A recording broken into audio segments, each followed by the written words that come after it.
नमस्कार दोस्तों, हर्षित द्विवेदी एजुकेशन में आपका स्वागत है। मेरा नाम है विनीत सागर। डेली न्यूज़ एनालिसिस 14 दिसंबर 2021। आज के इंपॉर्टेंट न्यूज़ कौन कौन सा है चेक करते हैं। सबसे पहले headlines. Zero budget natural farming से रिलेटेड एक न्यूज़ है। इस न्यूज़ की कॉन्टेक्स्ट में हम ये समझने की कोशिश करेंगे कि जीरो बजट नेचुरल फार्मिंग होता क्या है। फिर India votes against move to enable climate change discussions at security council. देखिए, यूनाइटेड नेशंस में इंडिया ने एक ड्राफ्ट रेजोल्यूशन के अगेंस्ट वोट किया है। वो क्या है देखेंगे। फिर ग्रेट इंडियन बस्टर्ड हैबिटेट से रिलेटेड, देखिए आपको शायद याद होगा लास्ट ईयर सुप्रीम कोर्ट ने गवर्नमेंट को ये बोला था कि ग्रेट इंडियन बस्टर्ड हैबिटेट में जितने हाई टेंशन केबल्स है, इलेक्ट्रिसिटी लाइन से, उन्हें अंडरग्राउंड करने के लिए। तो अब गवर्नमेंट ने सुप्रीम कोर्ट को ये रिक्वेस्ट किया, आपका ऑर्डर आप थोड़ा मॉडिफाई कीजिए, क्योंकि ये जो आप बोल रहे हो हाई टेंशन केबल्स को अंडरग्राउंड करने का, ये फीसिबल नहीं है। तो इस कॉन्टेक्स्ट में हम देखेंगे। फिर European Union to press economic sanctions on Russia. देखिए, रशिया यूक्रेन जो टेंशन्स बढ़ रहा है उसी से रिलेटेड है। G7 मीटिंग भी चल रहा है, तो G7 मीटिंग के दौरान यूरोपियन यूनियन ने ये डिसाइड किया है रशिया के ऊपर इकोनॉमिक सैंक्शंस लगाने का, अगर वो यूक्रेन के अगेंस्ट कुछ एक्शंस लेगा तो। ठीक है। फिर टारगेट ओलंपिक पोडियम स्कीम के ऑब्जेक्टिव्स क्या क्या है वो देखेंगे। फिर all 5 central Asian countries to be the chief guest at India's republic day. देखिए, इंडियाज रिपब्लिक डे आने वाला है जनवरी 26 को, तो तब हम चीफ गेस्ट को बुलाते हैं। नॉर्मली हम कंट्रीज के लीडर्स को बुलाते हैं, तो इस बार सेंट्रल एशियन कंट्रीज जितने हैं, 5 सेंट्रल एशियन कंट्रीज के लीडर्स को एक साथ बुलाने का प्लान बनाया है। तो इस न्यूज़ की कॉन्टेक्स्ट में क्या प्रोसीजर रहता है chief guest at India's republic day को बुलाने का, वो हम देखेंगे। ठीक है, तो इतना ही न्यूज़ है दोस्तों इंपॉर्टेंट। आगे जाने से पहले लेक्चर पर लाइक का बटन, चैनल को अब तक शेयर एंड सब्सक्राइब नहीं किया हो तो कर लीजिएगा। हमें सपोर्ट करने के लिए आप चैनल के मेंबर बन सकते हो ज्वाइन बटन के थ्रू। शुरुआत करते हैं दोस्तों। सबसे पहला news, India votes against climate change discussions at security council. देखिए, यूनाइटेड नेशन सिक्योरिटी काउंसिल में एक ड्राफ्ट रेजोल्यूशन पुट अप हुआ है बाय आयरलैंड एंड नाइजर। इस रेजोल्यूशन का कंटेंट ये है to enable the Security Council to take up routine discussions on climate change। सबसे पहले मैं आपको बैकग्राउंड बताऊंगा, तब आपको न्यूज़ अच्छी तरह समझ में आएगा। देखिए, यूनाइटेड नेशन सिक्योरिटी काउंसिल में कितने मेंबर्स हैं? 5 परमानेंट मेंबर्स है और 10 नॉन परमानेंट मेंबर्स है। अब इनका काम क्या है, मतलब यूनाइटेड नेशन सिक्योरिटी काउंसिल का मेजर फंक्शंस क्या क्या है। देखिए, एक तो international peace and security maintain करना, ह्यूमन राइट्स को प्रोटेक्ट करना, कंट्रीज के बीच में रिलेशंस अच्छे मेंटेन करना, नेगोशिएशंस करवाना। तो ये सारे यूनाइटेड नेशन सिक्योरिटी काउंसिल का मेजर फंक्शंस आप बोल सकते हो। अब ये रेजोल्यूशन में ये कह रहा है कि they should take up routine discussions on climate change. अब ये क्लाइमेट चेंज के बारे में डिस्कशंस क्यों करेंगे भाई? इसके लिए अलग सा एक यूएन एजेंसी है ना, basically United Nations framework convention on climate change है, ये करेंगे ना डिस्कस क्लाइमेट चेंज से रिलेटेड, या फिर क्लाइमेट चेंज को टैकल करने के लिए क्या क्या करना चाहिए, इसके बारे में discussion United Nations framework convention on climate change को करना चाहिए, जो कि वो कर भी रहा है। अब ये नया रेजोल्यूशन में ये बोल रहा है यूनाइटेड नेशन सिक्योरिटी काउंसिल को डिस्कशंस टेकअप करना चाहिए क्लाइमेट चेंज के बारे में, या फिर from the perspective of its impact on peace and conflicts worldwide. इसकी कोई जरूरत नहीं है, इसलिए इंडिया ने इस रेजोल्यूशन के अगेंस्ट वोट किया है। अब देखिए दोस्तों, वैसे रेजोल्यूशन पास होगा नहीं, क्योंकि ऑलरेडी रशिया ने अपना वीटो पावर यूज किया। ये बात आपको पता होगा, यूनाइटेड नेशंस में कोई भी एक रेजोल्यूशन पास होने के लिए जितने परमानेंट मेंबर्स है उनका वोट मिलना ज़रूरी है। अगर कोई एक परमानेंट मेंबर अपना वीटो पावर यूज़ किया तो रेजोल्यूशन पास नहीं होगा। कौन कौन से परमानेंट मेंबर्स हैं? United states of America, Russia, China, UK, France. ठीक है, तो रशिया ऑलरेडी अपना वीटो पावर यूज़ किया है, एंड चाइना तो वोटिंग से अब्सटेन में रहा है, मतलब वोटिंग में शामिल ही नहीं रहा। ठीक है, अब हम देखेंगे United Nations framework convention on climate change के बारे में, इसके बाद हम न्यूज़ पर आएंगे। देखिए, it came into force on 21 मार्च 1994। इसे रियो कन्वेंशन भी बोलते हैं। इसके साथ 2 और कन्वेंशन साइन हुआ था रियो में। एक है UN convention on biological diversity and UN convention to combat desertification. तो सारे कन्वेंशन जो है environment, biodiversity, protection, climate change, ये सारे से रिलेटेड है। ठीक है, ये जो UNFCCC है, this has been ratified by about 197 countries and is called to have a near universal membership. क्या है नियर यूनिवर्सल मेंबरशिप? मतलब हमारे दुनिया में जितने कंट्रीज हैं, मैक्सिमम कंट्रीज ने इसे रैटिफाई किया है। करेगा ही, क्योंकि क्लाइमेट चेंज के बाद जो इम्पैक्ट होगा वो तो सारे कंट्रीज को होगा ना। एक्सट्रीम वेदर इवेंट्स जो होगा वो सारे कंट्रीज के ऊपर होगा, तो क्लाइमेट चेंज को टैकल करना बहुत ज़रूरी है। और ये जो UNFCCC है, ये इसमें जितने कंट्रीज रेटिफाई किया है इनको यूएनएफसीसीसी कॉन्फ्रेंस ऑफ पार्टीज बोलते हैं। और ये यूएनएफसीसीसी का कॉन्फ्रेंस ऑफ पार्टीज मीटिंग भी होता है एनुअली, जिसे सीओपी बोलते हैं। रिसेंटली सीओपी 26 हुआ था ग्लासगो स्कॉटलैंड में, इसके बारे में भी आपको पता है। आप देखिए यूएनएफसीसीसी का मेजर काम क्या है, फंक्शन क्या है। It is the primary multilateral treaty governing actions to combat climate change through adaptation mitigation efforts directed at control of emission of GHG and cause global warming. देखिए ग्रीन हाउस गैसेस के emission को control करना, climate change को tackle करने के लिए adaptation and mitigation efforts को initiate करना, ये सारे यूएनएफसीसीसी का काम है। ये एक प्राइमरी मल्टीलैटरल ट्रीटी है, इसमें इतने सारे कंट्रीज ऑलरेडी शामिल हैं, सारे ने रेटिफाई किया है। इनकी जो कॉन्फ्रेंस ऑफ पार्टीज मीटिंग है वो अच्छी तरह चल भी रहा है, अच्छे एक्शंस भी ले रहा है, और अपने जितने भी कंट्रीज है वो अपना नेशनली डिटरमाइंड कॉन्ट्रीब्यूशंस बताते हैं कि हम इतने इतने काम करेंगे क्लाइमेट चेंज को टैकल करने के लिए या फिर ग्रीन हाउस गैस एमिशंस को कट डाउन करने के लिए। तो अच्छा खासा ये चल रहा है, मीटिंग हो रहा है, डिस्कशन हो रहा है, एंड थोड़ा बहुत ये क्लाइमेट चेंज कंट्रोल भी हो रहा है कि नहीं। अब ये जो रेजोल्यूशन है इसमें ये बोला है सिक्योरिटी काउंसिल को क्लाइमेट चेंज के बारे में डिस्कशंस टेकअप करना चाहिए, तो इंडिया इसके अगेंस्ट बोला ये नहीं हो सकता। ठीक है, आप देखिए the sponsors and supporters of the draft resolution argued that this are implications for the UN field missions deployed to maintain peace and security. अब इनका कहना यह है, जो इस रेजोल्यूशन को सपोर्ट किया, इनका कहना यह है हमें international peace and security maintain करने के लिए क्लाइमेट चेंज के ऊपर भी डिस्कशंस करना जरूरी है। पर इंडिया बोला ये बकवास हो रहा है, कुछ नहीं ऐसा। ठीक है, क्लाइमेट चेंज के बारे में अच्छी तरह डिस्कशन हो रहा है, अडेप्टेशन मिटिगेशन एफर्ट्स वगैरह ऑलरेडी चल रहा है, तो आपको ज़्यादा टेंशन लेने की ज़रूरत नहीं है। देखिए India, China and Russia had been opposing this move from the beginning, arguing that Security Council interventions on climate change will undermine the UNFCCC process. देखिए अगर सिक्योरिटी काउंसिल इस तरह के डिस्कशंस करेंगे तो UNFCCC का जो प्रोसेस ऑलरेडी अच्छा खासा जो चल रहा है उसको इम्पैक्ट करेगा, उसको अंडरमाइन करेगा। आपको पता है ना, जो लास्ट कॉन्फ्रेंस ऑफ पार्टीज जब हुआ था उसमें सबसे बड़ा मुद्दा क्या था कि डेवलप कंट्रीज को डेवलपिंग कंट्रीज के लिए फिनेंसिंग करना है। मतलब अगर डेवलप कंट्रीज ये चाहते हैं डेवलपिंग कंट्रीज अपना green house gas emissions cut down करे, तो आपको इन्हें पैसे भी देना होगा, मतलब नए नए टेक्नोलॉजीज अपनाने के लिए, और जो लॉस होगा इनका डेवलपिंग कंट्रीज का वो सब कॉम्पनसेट करने के लिए क्लाइमेट फिनेंसिंग आपको करना होगा। आप United nation security council decisions लेना शुरू करेंगे तो प्रॉब्लम होगा, क्योंकि यूएनएफसीसीसी में कई सारे मेंबर्स हैं और सब एक साथ बैठ के डिस्कस करते हैं, इसमें इतना ज़्यादा वीटो पावर वगैरह नहीं है। ठीक है, पर यूनाइटेड नेशन सिक्योरिटी काउंसिल अगर डिस्कस करने लगेंगे तो एक तो बात यह है, ये जो परमानेंट मेंबर्स हैं ये मैक्सिमम डेवलप कंट्रीज है कि नहीं, और ये तो अपने हिसाब से ही डिस्कशंस करेगा, फिर ये यूएनएफसीसीसी का जो एक्चुअल ऑब्जेक्टिव है वो होगा नहीं। ठीक है, तो ये इंडिया ने बता दिया कि ये नहीं हो सकता। ठीक है, तो वही न्यूज़ है दोस्तों, बस यही समझ लीजिए ये जो रेजोल्यूशन है अब ये पास होने वाला नहीं है। ठीक है, सो आई होप आपको समझ में आ गया। Paper 3 general studies 2 important international institutions and there mandate, climate change, ये सारे टॉपिक में आपको ये न्यूज़ काम आएगा। अगला न्यूज़ है great Indian bustard habitat, government adjust supreme court to modify order on underground cable. देखिए सबसे पहले बैकग्राउंड समझते हैं। लास्ट ईयर जब हमारे chief justice of India S A Bobde साहब थे, इन्होंने गवर्नमेंट को एक डायरेक्टिव दिया था कि राजस्थान एंड गुजरात में जितने great Indian bustard and lesser florican habitat है, उधर जितने ओवरहेड पावर लाइन्स हैं, ओवरहेड पावर लाइन्स मतलब इस तरह जो हाई पावर ट्रांसमिशन लाइन्स रहते हैं ना दोस्तों, इनको अंडरग्राउंड करने के लिए अगर फीसिबल है तो। इस तरह सुप्रीम कोर्ट ने क्यों बोला था, क्योंकि राजस्थान एंड गुजरात एरिया में हाई पावर ट्रांसमिशन लाइन्स में कोलाइड होके काफ़ी सारे great Indian bustard and lesser floricans के डेथ हुआ था। अब इसी वजह से सुप्रीम कोर्ट ने बोला अगर फीसिबल है तो ये हाई पावर ट्रांसमिशन लाइन्स को आप अंडरग्राउंड कर दो। पर अब गवर्नमेंट की तरफ से क्लैरिफिकेशन आया है कि इन्होंने बोला ये फीसिबल नहीं है। इसका 2 रीज़न गवर्नमेंट ने बोला है। एक तो undergrounding high voltage power lines is technically not possible, इतने हाई वोल्टेज पावर लाइन से ये अंडरग्राउंड करना टेक्निकली पॉसिबल नहीं है। और ऊपर से जब आप हाई वोल्टेज लाइन्स को अंडरग्राउंड करते हो तो उसे इंसुलेट करना पड़ेगा। अब ये इंसुलेट करने के लिए कोई मैन्युफैक्चरर भी अवेलेबल नहीं है अभी के लिए दुनिया में, क्योंकि ये 765 किलोवाट का पावर है। ठीक है, और एक रीज़न ये बोला अगर इस तरह करना भी है तो इसके लिए जो कॉस्ट है वो काफ़ी हाई होगा, तो उतना हम अफोर्ड नहीं कर पाएंगे। तो ये सारे रीजंस कोट करके सेंट्रल गवर्नमेंट ने बोला है ये पॉसिबल नहीं है।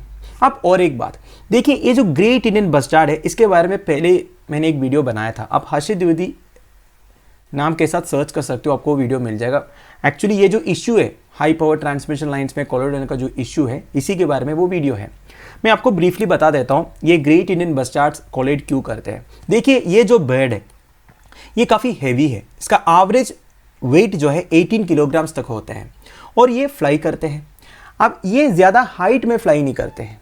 अब होता है कि जब ये फ्लाई करते हैं ना दोस्तों, ये सामने नहीं देखते हैं, ये नीचे देख के फ्लाई करते हैं, ये इनकी आदत है। अब नीचे देके फ्लाई करने की वजह से जब इनके सामने कोई हाई पावर ट्रांसमिशन लाइंस आते हैं उधर ये कोलैड होता है। अब हाई पावर ट्रांसमिशन लाइंस में कोलैड होगा तो क्या होगा आपको मालूम है, शॉक लगेगा और ये मर जाएगा। तो इस तरह काफ़ी सारे केसेस रिपोर्ट हुआ था, ठीक है। और देखिए इसकी जो साइज है that is more than twice the size of A peacock. और एक इंटरेस्टिंग बात मैं आपको बताऊं, जब नेशनल बर्ड सेलेक्ट हो रहा था हमारा देश का, इसमें फाइनल कंटेस्टेंट्स थे great Indian bustard and peacock. Actually great Indian bustard national bird बनने वाला था, पर ये जो बस्टार्ड बर्ड है ना दोस्तों, आपको पता है बस्टार्ड बर्ड का एक रॉन्ग कनेक्शन है दूसरा बर्ड के साथ जो यूज़ नहीं करना चाहिए, तो इसी वजह से ये बस्टार्ड ग्रेट इंडियन बस्टार्ड को अवॉइड किया था करके एक स्टोरी है, ठीक है। ये बहुत पहले की बात है, ये मैंने कहीं पढ़ा था। तो इतना समझ में आ गया। अब देखिए सेंटर का कहना यह भी है, ये जो सुप्रीम कोर्ट का डायरेक्शन है हाई पावर ट्रांसमिशन लाइंस को अंडरग्राउंड करने का, this has vast adverse implications for the power sector in India. वो कैसे, मैं आपको बताता हूं। देखिए राजस्थान एंड गुजरात एरिया में जितने हाई पावर ट्रांसमिशन लाइंस है ना, ये रिन्यूएबल एनर्जी ट्रांसमिशन लाइंस है। मेरा कहने का मतलब है राजस्थान एंड गुजरात एरिया में काफ़ी सारे रिन्यूएबल एनर्जी प्रोजेक्ट्स है, जैसे सोलर पावर प्रोजेक्ट से, विंड मिल प्रोजेक्ट से। तो उसी से जो इलेक्ट्रिसिटी प्रोड्यूस होता है वही ट्रांसमिट करने के लिए ये ओवरहेड पावर लाइन यूज करते हैं। और आपको पता है हमारी जो टारगेट है 2030 तक 500 गीगावाट है, मतलब 500 गीगावाट इलेक्ट्रिसिटी हमें जनरेट करना है रिन्यूएबल एनर्जी से। पहले वो 450 था, पर COP26 में नरेंद्र मोदी जी ने उसे रिवेस किया, 500 गीगावाट कर दिया था, ठीक है। पर न्यूज़पेपर में तो अभी भी 450 गीगावाट लिखा है, ये गलत है। ठीक है, कभी कभी न्यूज़पेपर में भी गलत इन्फॉर्मेशन छप जाता है, तो आपकी रिस्पॉन्सिबिलिटी है, आपको देखना चाहिए, ठीक है। अब देखिए दोस्तों, अब इतना बड़ा टारगेट को अगर अचीव करना है तो और भी ज़्यादा ओवरहेड लाइंस वगैरह लगाना होगा। अगर सुप्रीम कोर्ट इस तरह डायरेक्शन देंगे कि आप ओवरहेड ट्रांसमिशन लाइंस छोड़ के अंडरग्राउंड कर दो, इसके लिए बहुत कॉस्ट लगेगा और वो टेक्निकली फीजिबल नहीं है। तो इसलिए सेंटर ने बोला सुप्रीम कोर्ट को, आपका जो डायरेक्टिव है उसे थोड़ा मॉडिफाई कीजिए आप, ठीक है, क्योंकि हमारा टारगेट जो है वो कहीं ज़्यादा है। हमें रिन्यूएबल एनर्जी से और ज़्यादा इलेक्ट्रिसिटी प्रोड्यूस करना होगा। फॉसिल फ्यूल हम यूज़ करना कट डाउन करना है हमें, है कि नहीं। फॉसिल फ्यूल आप जितना यूज़ करोगे उतना ग्रीन हाउस गैस एमिशंस होगा। आप देखिए गवर्नमेंट ने यह भी बोला, so far only a minuscule 3% of the estimated potential of around 263 gigawatt renewable energy of this area has been tapped. आप वैसे गुजरात एंड राजस्थान एरिया में धूप तो बहुत ज़्यादा मिलता है, हवा भी मिलता है, तो विंड एनर्जी से भी इलेक्ट्रिसिटी प्रोड्यूस होता है, सोलर एनर्जी से भी बहुत ज़्यादा होता है। अब उधर की पोटेंशियल बहुत ज़्यादा है। अभी तक हमने केवल 3% टैप किया है उधर की, मतलब उधर जितनी पोटेंशियल है इलेक्ट्रिसिटी जनरेट करने का रिन्यूएबल एनर्जी से, उसका केवल 3% हमने किया है। अब हमें बहुत कुछ करना बाकी है। तो इसलिए इस तरह की डायरेक्शंस अगर आप निकालोगे कि अंडरग्राउंड केबलिंग वगैरह वगैरह, तो ये हमारे लिए दिक्कत क्रिएट करेगा, ठीक है। और गवर्नमेंट ने यह भी बोला, ऐसा नहीं कि ग्रेट इंडियन बस्टार्ड के हैबिटेट को कंजर्व करने के लिए हम कुछ नहीं कर रहे हैं, हम केवल ये बोल रहे हैं आपकी जो ये डायरेक्शन है अंडरग्राउंड करने वाला, इसको आप मॉडिफाई कीजिए। वैसे हम ग्रेट इंडियन बस्टार्ड को कंजर्व करने के लिए बहुत कुछ कर रहे हैं। जैसे ministry of environment, forest and climate change ने national bustard recovery plans develop किया था। ये कई सारे कंजर्वेशन एजेंसी आजकल इंप्लीमेंट कर रहे हैं। ऊपर से ये जो सेंट्रल मिनिस्ट्री और Rajasthan government and wild life institute of India मिलकर एक कंजर्वेशन ब्रीडिंग फैसिलिटी एस्टैब्लिश किया है इन Dussart national park eight Jaisalmer इन जून 2019, ठीक है। डसर्ट नेशनल पार्क है राजस्थान में, तो इधर एक कंजर्वेशन ब्रीडिंग फैसिलिटी भी एस्टैब्लिश किया है। तो इस तरह ये ग्रेट इंडियन बस्टार्ड को कंजर्व करने के लिए, प्रोटेक्ट करने के लिए हम बहुत कुछ कर रहे हैं, ठीक है। And it urge the court to allow high voltage and extra high voltage lines that is 65 kilowatt and above power lines in priority GIB habitat, ठीक है। तो ये कोर्ट को और पूछा है, हमें और भी हाई वोल्टेज लाइन सेटअप करना होगा, इसके लिए आपका परमिशन चाहिए।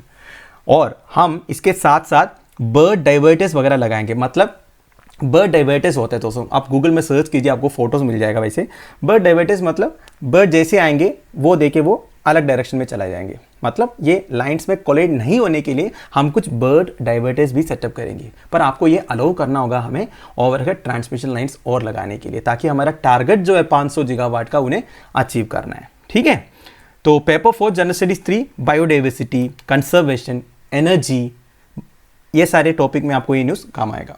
अगला न्यूज़ है 5 central Asian countries to be chief guest at republic day. देखिए रिपब्लिक डे सेलिब्रेशंस 2022 में चीफ गेस्ट रहने के लिए इंडिया ने 5 सेंट्रल एशियन कंट्रीज को इनविटेशन भेजा है। Kazakhstan, Kyrgyzstan, Turkmenistan, Tajikistan and Uzbekistan, in 5 countries को बेसिकली सेंट्रल एशियन कंट्रीज बोलते हैं। ठीक है, तो ये पहली बार होगा that representatives of all 5 central Asian countries would be guest. Republic day celebrations में पहली बार आ रहा है ये 5 सेंट्रल एशियन कंट्रीज के रिप्रेजेंटेटिव्स। वैसे हम हर साल कोई एक हेड ऑफ गवर्नमेंट को ऐसे चीफ गेस्ट इनवाइट करते हैं, जिन कंट्रीज के साथ हमारे रिलेशंस थोड़ा बहुत ठीक है उन्हीं को हम बुलाते हैं। ठीक है, तो इस बार हम 5 कंट्रीज के रिप्रेजेंटेटिव्स को बुला रहे हैं। ठीक है, तो सेंट्रल एशियन कंट्रीज की बात किया जाए, इन्होंने एक साथ 2018 में आसियान समिट अटेंड किए थे। वैसे association of south east Asian nation है आसियान, इसमें इंडिया भी मेंबर नहीं है। वैसे सेंट्रल एशियन कंट्रीज भी इसमें मेंबर नहीं है। ठीक है, association of south east Asian Nations में वही कंट्रीज मेंबर हैं जो साउथ ईस्ट एशिया में है। इंडिया क्यों मेंबर नहीं है? क्योंकि इंडिया का ज्योग्राफिकल लोकेशन साउथ एशिया में आता है, साउथ ईस्ट एशिया में नहीं। ठीक है, पर India is an observer in the ASEAN. आप देखिए, there presence at the Republic day celebrations will help in strengthening the relationship between both the sides. देखिए ऑब्वियस सी बात है, जब हम कोई कंट्री का हेड को रिपब्लिक डे सेलिब्रेशंस पे ऐसे चीफ गेस्ट बुलाते हैं ना, इसके पीछे का कुछ इंटेंशंस होते हैं। एक तो हमारा रिलेशंस वगैरह और स्ट्रेंथन करना, और ऊपर से सेंट्रल एशिया से हमारा historical, cultural and civilization linkages है। एक तो आपको पता ही, अगर आप मिडिवल हिस्ट्री चेक करोगे तो आपको पता चलेगा काफ़ी कनेक्शन हुआ है सेंट्रल एशिया से। जैसे आप मुगल्स को देखिए, उनका भी एक लीनिएज है सेंट्रल एशिया से, मंगोल से, है कि नहीं।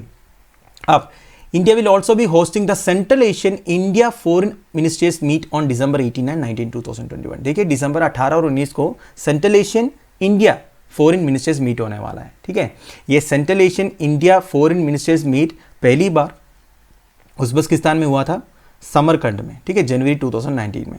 सेकेंड मीटिंग वर्चुअली हुआ था कोविड-19 के कारण। अब ये थर्ड मीटिंग है इंडिया में। ठीक है, आप देखिए, इससे पहले मतलब मोदी जी आने के बाद इंडिया ने कौन कौन से कंट्रीज के हेड्स को बुलाया है आज तक chief guest of Republic day celebrations.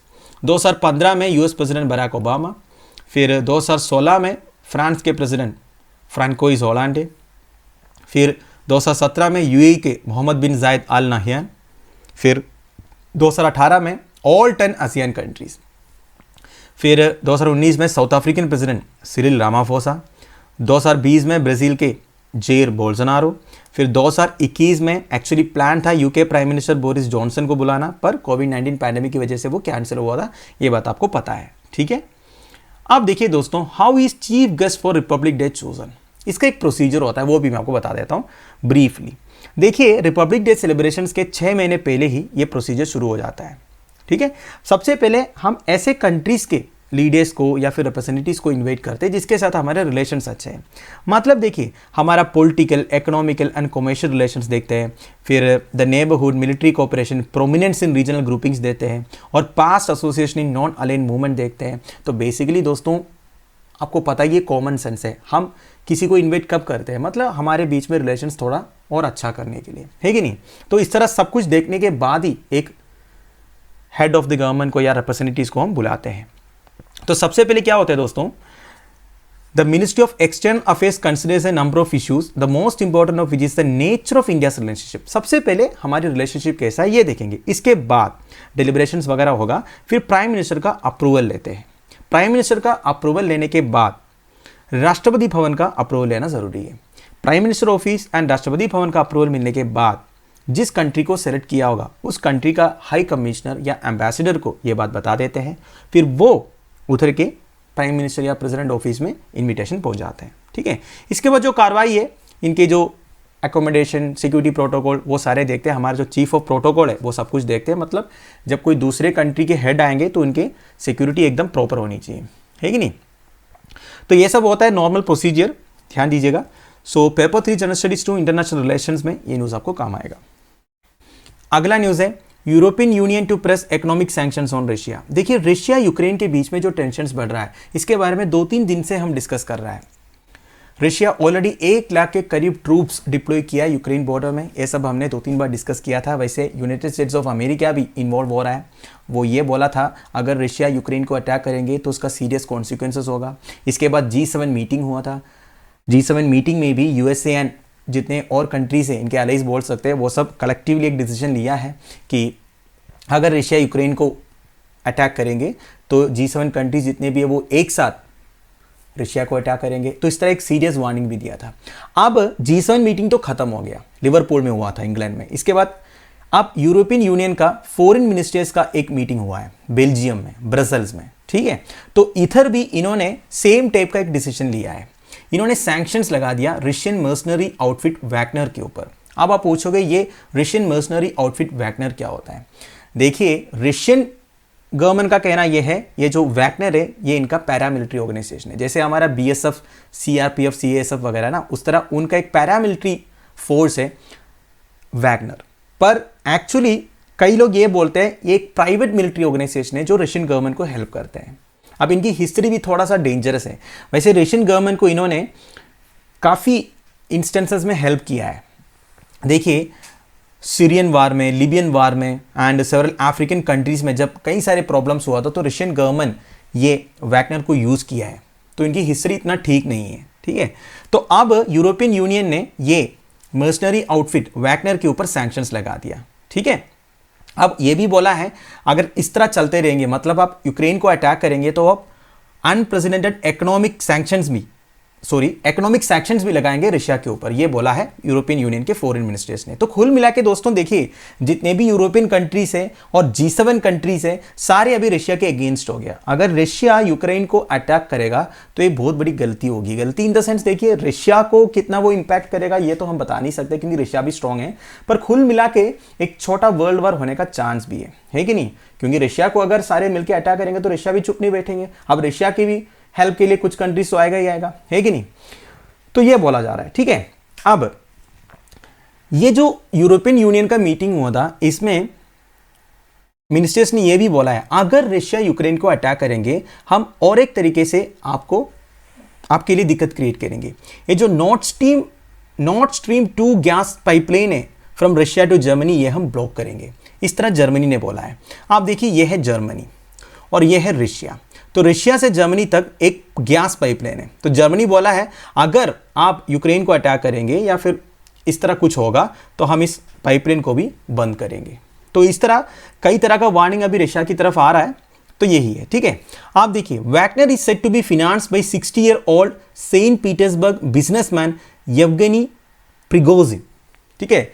Actually it is said to be, किसी को मालूम नहीं इसके बारे में, पर ऐसे बोलते हैं सब। ये जो वैगनर ऑर्गेनाइजेशन है ये फिनांस करते हैं एक Russian businessman Yevgeny Prigozhin. Actually ये येवगेनी प्रिगोजिन के ऊपर भी सैंक्शंस लगाया है यूरोपियन यूनियन ने भी, यूनाइटेड स्टेट्स ऑफ अमेरिका ने भी, बेसिकली लीबिया वार में इन्वॉल्व होने के लिए एंड US इलेक्शंस में मिडिल होने के लिए। ये बात भी मैंने आपको 2-3 दिन पहले बोला था कि रशिया का कहीं हैकिंग अटेम्प्ट वगैरह हुआ था US प्रेसिडेंशियल इलेक्शंस में, ठीक है। In addition to Wagner fame there are 3 other link companies also, और भी कुछ कंपनीज है जिनके ऊपर सैंक्शंस लगाया है, ठीक है। तो ये न्यूज़ है, तो इसके बारे में भी न्यूज़ आते ही रहेंगे। तो paper 3 general studies 2 international relations में ये न्यूज़ आपको काम आएगा। अगला न्यूज़ है zero budget natural farming back on top. देखिए जीरो बजट नेचुरल फार्मिंग हमेशा गवर्नमेंट ऑफ इंडिया का एजेंडा में था, अब इसे प्रमोट कर रहा है गवर्नमेंट। क्या होता है zero budget natural farming? Basically एक टाइप का फार्मिंग सिस्टम है जहां केमिकल पेस्टिसाइड्स एंड फर्टिलाइजर्स को रिप्लेस करेंगे विद कॉन्कोशंस मतलब आप बोल सकते हो compound, with compounds using the Dang and urine of indigenous cows. तो इंडिजिनियस काउस का डंग एंड यूरिन यूज करेंगे एज पेस्टिसाइड्स एंड फर्टिलाइजर। जितने भी केमिकल पेस्टिसाइड्स एंड फर्टिलाइजर्स जो यूज हो रहा है आजकल इसको रिप्लेस करेंगे। तो ये है जीरो बजट नेचुरल फार्मिंग। इसे 2 फायदा है, एक तो एक केमिकल से हम बच जाएंगे, दूसरा जो cost of pesticides and fertilisers है ये हमें देना नहीं पड़ेगा, क्योंकि आजकल जो केमिकल पेस्टिसाइड्स एंड फर्टिलाइजर्स का जो रेट है वो बहुत ज़्यादा है, जिसकी वजह से ये जो फार्मिंग भी बहुत कॉस्टली हो गया आजकल। तो अगर आप काउडंग एंड यूरिन को यूज़ करेंगे, अगर ये सक्सेसफुल होगा तो बहुत अच्छी बात होगा, है कि नहीं। पर प्रॉब्लम ये है दोस्तों, ये अब तक साइंटिफिकली प्रूवन नहीं है। गवर्नमेंट बस बोल रहा है कि आप जीरो बजट नेचुरल फार्मिंग लेके आएंगे, हम ऑर्गेनिक रिसोर्सेज यूज करेंगे एज फर्टिलाइजर, पर ये जो EZB-NF की फीसिबिलिटी अब तक साइंटिफिकली प्रूवन नहीं है। मतलब एग्रीकल्चरल प्रोडक्शन में कुछ इंपैक्ट होगा, यील्ड में कुछ इंपैक्ट होगा कि नहीं, ये सब साइंटिफिकली प्रूवन नहीं है। ठीक है, वैसे government has sanction support for converting 4 lakh hectares in 8 states. देखिए गवर्नमेंट का एम्बिशियस प्लान है, 8 राज्यों में 4 लाख हेक्टेयर्स को कन्वर्ट करेंगे, basically zero budget natural farming के अंडर लाएंगे, उधर कोई केमिकल पेस्टिसाइड्स एंड फर्टिलाइजर्स का इस्तेमाल नहीं करेंगे। ठीक है, यही प्लान है। वैसे गवर्नमेंट ने एक कमिटी भी सेटअप किया है ये EZB-NF फीसिबिलिटी चेक करने के लिए। वैसे कोई अलग सा कमिटी नहीं है, जो कमिटी फार्म यूनियन या फार्मर्स की प्रॉब्लम को सॉल्व करने के लिए गवर्नमेंट ने सेटअप किया ना, वही कमिटी EZB-NF की फीसिबिलिटी भी देखेंगे। ठीक है, वैसे ये जो कमेटी, इनके पास बहुत काम है। एक तो फार्मर्स के जितने डिमांड्स हैं उसको तो देखना पड़ेगा, और जो MSP की लीगल गारंटी है उसकी फीसिबिलिटी देखना पड़ेगा। ये सारे काम है इस कमेटी के पास। इसके अलावा ये भी देखेंगे जीरो बजट नेचुरल फार्मिंग की फीसिबिलिटी क्या है। ठीक है, और क्या लिखा है, of the 8 states which are submitted proposals for support under the centre's Paramparagat Krishi Vikas योजना स्कीम। देखिए ऑलरेडी सेंटर का एक परंपरागत कृषि विकास योजना स्कीम है। ये क्या है ये भी बता देता हूँ। देखिए बेसिकली एक elaborated component of soil health management of the major project national mission of sustainable agriculture है Paramparagat Krishi Vikas Yojana. National mission of sustainable agriculture NMS है, इसके अंडर एक स्कीम है परंपरागत कृषि विकास योजना। ठीक है, बेसिकली इसके अंदर ऑर्गेनिक फार्मिंग को प्रमोट करते हैं, बस वही जान लीजिएगा। मतलब ये केमिकल पेस्टिसाइड्स एंड फर्टिलाइजर्स का यूज नहीं करेंगे, ऑर्गेनिक फार्मिंग को प्रमोट करेंगे। ये है परंपरागत कृषि विकास योजना। अब इसके अंदर कुछ इंपॉर्टेंट पॉइंट्स है वो मैं बता देता हूं। इसके अंदर 50 और मोर फार्मर्स का क्लस्टर बना दिया जाएगा। ठीक है, दोस आर हैविंग 50 एकड़ लैंड, मतलब 50 एकड़ लैंड जिन फार्मर्स के पास है, ऐसे 50 फार्मर्स को इकट्ठा करेंगे। ठीक है, और इनको बोलेंगे ऑर्गेनिक फार्मिंग आप अंडरटेक करो। एंड इन दिस वे 3 साल के अंदर 10,000 क्लस्टर्स बना दिया जाएगा एंड 5 लाख एकड़ area will be covered under organic farming. तो ये गवर्नमेंट का प्लान है। ठीक है, इस तरह सारे फार्मर्स को इकट्ठा करके क्लस्टर बना के इस तरह ऑर्गेनिक फार्मिंग करवाएगा।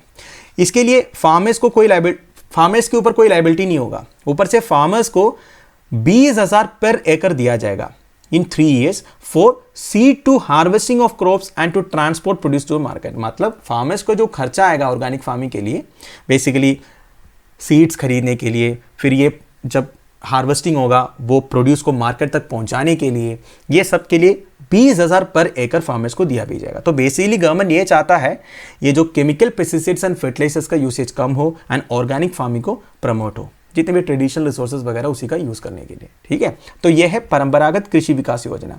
तो देखिए ये जो परंपरागत कृषि विकास योजना स्कीम के अंडर ऑलरेडी कई सारे स्टेट्स में काम चल रहा है। इसमें Andhra Pradesh has the biggest ambition to bring 1 lakh additional hectares of land under EZB-NF। अब ये EZB-NF के अंडर भी कुछ लैंड्स को लाने के लिए आंध्र प्रदेश सबसे ज्यादा कोशिश कर रहे हैं। कम से कम 1 lakh additional hectares of land EZB-NF zero budget natural farming के अंडर लाना चाहते हैं आंध्र प्रदेश। इसके बाद छत्तीसगढ़, गुजरात जैसे स्टेट्स भी इसे सपोर्ट कर रहे हैं। ठीक है, तो बेसिकली EZB-NF मेथड क्या है, मैंने आपको बताया था, इनपुट कॉस्ट को कम करना है। जीरो बजट क्यों बोलता है, देखिए सबसे ज्यादा पैसे लगते हैं फार्मिंग सिस्टम में इनपुट कॉस्ट मतलब आपको एक तो सीड्स खरीदना है, दूसरा आपको पेस्टिसाइड्स एंड फर्टिलाइजर खरीदना है, इसके लिए सबसे ज्यादा पैसे खर्च होता है। तो अगर आप वो पेस्टिसाइड एंड फर्टिलाइजर का जो इनपुट कॉस्ट है तो आपको बिल्कुल मतलब कोई ज्यादा खर्चा नहीं होगा। ठीक है, तो ये है EZB-NF मेथड। ठीक है, पर देखिए however some early adopters in Maharashtra complaint about a drop in yields. मैंने आपको पहले ही बोला जीरो बजट नेचुरल फार्मिंग तो पहले से चल रहा है। इस तरह करने से महाराष्ट्र के कुछ फार्मर्स ने कंप्लेंट किया था हमारा यील्ड में, प्रोडक्टिविटी में ड्रॉप हुआ है, ये आपका zero budget natural farming use करने से। ठीक है, वैसे जितने एग्रीकल्चर साइंटिस्ट है Indian council for agriculture research का, उन्होंने यही बोला है जब तक इसका कोई साइंटिफिकली प्रूवन रिजल्ट नहीं आता है तो इस तरह जल्दीबाजी में ये करना नहीं चाहिए। ठीक है, क्योंकि स्टडीज तो अभी हो रहा है, impact on productivity, economics and soil health क्या है। ऑलरेडी कई सारे स्टेट्स में, नॉर्थ वेस्टर्न इंडियन स्टेट्स में वगैरह AR स्टडीज़ कंडक्ट कर रहा है। इसकी रिपोर्ट आने के बाद ही कुछ बता पाएगा, ठीक है। वैसे गवर्नमेंट का प्लान अच्छा है, क्योंकि अगर ये केमिकल्स का यूसेज हम कम करेंगे उतना अच्छा है हमारा हेल्थ के लिए, सोइल का हेल्थ के लिए भी, पर साइंटिफिकली प्रूव होनी चाहिए, है कि नहीं। तो आई होप आपको समझ में आया होगा जीरो बजट नेचुरल फार्मिंग के बारे में। तो पेपर थी general studies 2 government policies and interventions में ये न्यूज़ आपको काम आएगा। आज का final news, India index 148 athletes in first list of tops athletes for 2024 games. देखिए इधर टारगेट ओलंपिक पोडियम स्कीम या फिर टॉप्स की बात किया जा रहा है। सबसे पहले टारगेट ओलंपिक पोडियम स्कीम के बारे में देखते हैं।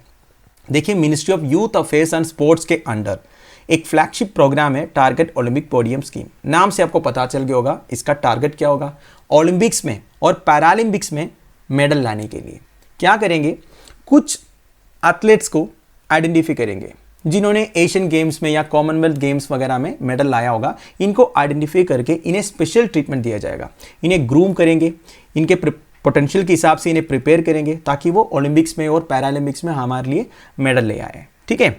तो ये स्कीम 2014 में फॉर्मुलेट किया गया था under national sports development fund. ध्यान दीजिएगा, नेशनल स्पोर्ट्स डेवलपमेंट फंड के अंडर, ठीक है। आप देखिए इसमें एक इंपॉर्टेंट पॉइंट है जो आपके एग्जामिनेशन पॉइंट ऑफ व्यू में इंपॉर्टेंट है। हाई प्रायोरिटी कैटेगरी करके एक कैटेगरी है टारगेट ओलंपिक पोडियम स्कीम के अंडर। वो क्या है, मतलब कुछ इवेंट्स को हाई प्रायोरिटी दिया हुआ है, मतलब जिन इवेंट्स में हमने पहले भी मेडल लिया है, चाहे वो एशियन गेम्स में हो या फिर कॉमनवेल्थ गेम्स में हो या फिर साफ गेम्स में हो, तो इसमें जो मेडल लाया है ना, ऐसे इवेंट्स को हाई प्रायोरिटी दिया हुआ है। देखिए वैसे इवेंट्स को हमें ज़्यादा प्रायोरिटी देना चाहिए ना जहां हमारी हिस्ट्री है मेडल लाने का। तो कौन कौन से स्पोर्ट्स है, एथलेटिक्स है, बैडमिंटन है, hockey, shooting, tennis, weight lifting, wrestling, archery and boxing. तो they have been categories as high priority. This is very important, आपसे एग्जामिनेशन में पूछ भी सकता है, which of the following are categories as high priority in target Olympic podium scheme, है कि नहीं। तो देखिए अब न्यूज़ क्या आया है, न्यूज़ आया है दोस्तों, ये जो टॉप स्कीम है 148 एथलेट्स को इंडिया ने इंडेक्ट किया है। अब ये 148 एथलेट्स को स्पेशल ट्रीटमेंट दिया जाएगा, इन्हें ग्रूम किया जाएगा, प्रिपेयर किया जाएगा, कब के लिए, 2024 ओलंपिक गेम्स इन पेरिस के लिए, ठीक है। तो ये मीटिंग हुआ था मिशन ओलंपिक सेल का। देखिए ministry of youth affairs and sports के अंडर एक मिशन ओलंपिक सेल है, तो इसी में ये टारगेट ओलंपिक पोडियम स्कीम के अंडर एथलेट्स को इंडेक्ट किया था। इतना क्लियर। आप देखिए मिशन ओलंपिक सेल ने कौन कौन से स्पोर्ट्स को अप्रूव किया है बेसिकली टॉप स्कीम के अंदर, cycling, sailing, shooting, swimming, table tennis, weight lifting and wrestling, as well as para sports. Para sports मतलब जो पर्सन विद डिसेबिलिटीज खेलते हैं, इसे पैरालंपिक्स बोलते हैं ना, पैरालंपिक्स में जो स्पोर्ट्स खेला जाता है इन्हें पैरा स्पोर्ट्स बोलते हैं, ठीक है। फिर archery, athletics, badminton, shooting, swimming, table tennis etcetera. तो इस तरह कई सारे गेम डिसिप्लिन में या फिर स्पोर्ट डिसिप्लिन में इंक्लूड किया है, ठीक है। तो वही बात किया जा रहा है, दो planning and preparation for the 2024 Olympic games in Paris started much earlier, the MOC meeting marks the formal start of shorten Olympic cycle. तो ये जो एमओसी मीटिंग अभी हुआ है यह हमारा एक फॉर्मल स्टार्ट है 2024 ओलंपिक गेम्स इन पेरिस के लिए, ठीक है। तो हमारा प्रिपरेशन ऑलरेडी फॉर्मली स्टार्ट हुआ है ताकि हम 2024 ओलंपिक गेम्स में और मेडल्स ले आए, ठीक है। तो पेपर थी general studies 2 government policies and intervention sports में, ये न्यूज़ आपको काम आएगा। तो दोस्तों that's end of it. I hope आपको कुछ ना कुछ सीखने को मिला होगा। आप लोगों की वैल्यूबल सजेशंस, कमेंट्स आप मुझे प्लीज़ कमेंट बॉक्स में बता दीजिएगा। लेक्चर की PDF एज यूजुअल आपको टेलीग्राम चैनल में मिल जाएगा जिसका लिंक नीचे प्रोवाइडेड है। Thank you for watching, bye bye, have a nice day.